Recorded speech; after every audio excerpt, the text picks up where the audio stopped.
ایک ہی دن میں مارکیٹ سے اربوں روپے کا صفایا. لیکن پھر بھی اگر ہم دیکھیں تو ہفتے کا اختتام 8,000 پوائنٹس کے ایک بہت ہی شاندار اور غیر معمولی منافع پر ہوا.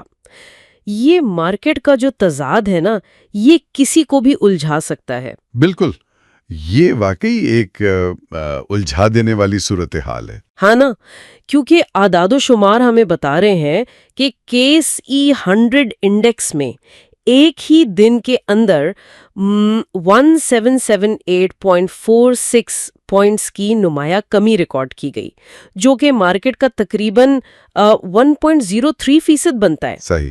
لیکن اس زبردست دھلائی کے فوراً بعد اگر ہم مجموعی ہفتہ وار کارکردگی پر نظر ڈالیں تو انڈیکس نے پورے 8,122 پوائنٹس کا ایک انتہائی مضبوط اضافہ برقرار رکھا. یہ کوئی عام صورتحال نہیں ہے.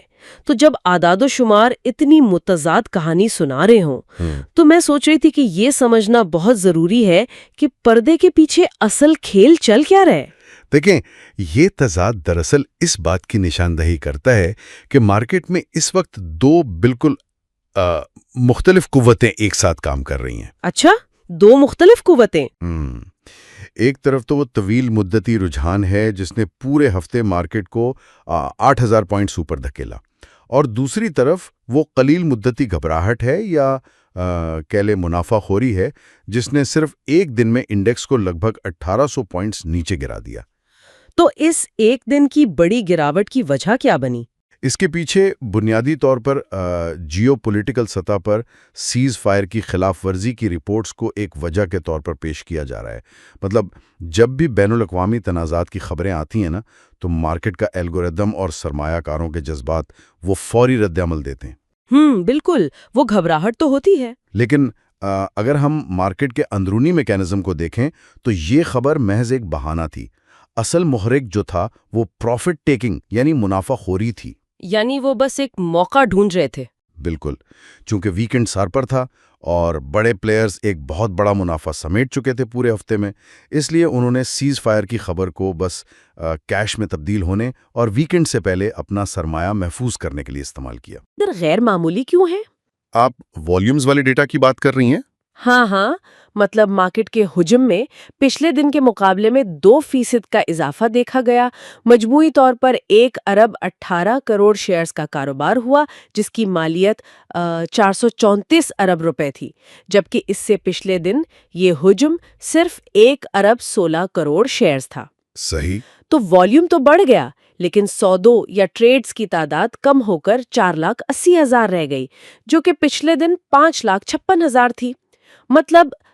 زیادہ شیئرز کی خرید و فروخت مگر کم سودوں میں، یہ تو ریاضی کے حساب سے میل نہیں کھاتا نا. دیکھیں، یہی وہ نقطہ ہے جہاں سے ہمیں سمارٹ منی یا بڑے ادارہ جاتی سرمایہ کاروں کی حکمت عملی سمجھ میں آتی ہے. اچھا، وہ کیسے؟ جب ٹریڈز کی تعداد گرے لیکن حصوں کا حجم اور مالیت بڑھ جائے تو اس کا سیدھا مطلب یہ ہے کہ مارکیٹ میں بلاک ٹریڈز ہو رہے ہیں. Block trades.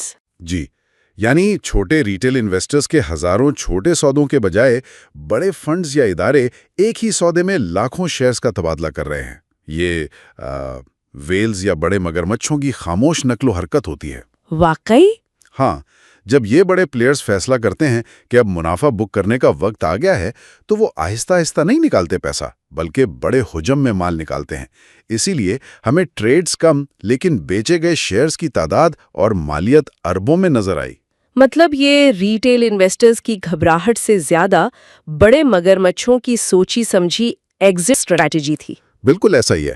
اور اس حکمت عملی نے مارکیٹ کے پورے نقشے کو ہلا کر رکھ دیا. اگر ہم مارکیٹ کے پھیلاؤ یعنی جس کو مارکیٹ بریڈتھ کہتے ہیں اس کی بات کریں تو مجموعی 487 شیئرز میں سے 243 میں کمی، 210 میں اضافہ اور 34 میں کوئی تبدیلی نہیں ہوئی. یہ تو برابری کا لگ رہا ہے. ہاں، یہ مقابلہ تو لگ بھگ برابری کا لگتا ہے. مگر جب ہم خاص KSE 100 انڈیکس پر فوکس کرتے ہیں تو کہانی بالکل الٹ جاتی ہے. بالکل الٹ جاتی ہے. 100 انڈیکس کے شیئرز میں سے 74 میں گراوٹ آئی، صرف 25 میں اضافہ ہوا اور ایک شیئر میں کوئی تبدیلی نہیں ہوئی. یہ تو واضح طور پر ظاہر کر رہا ہے کہ بلز نے مکمل طور پر ہتھیار ڈال دیے تھے. اور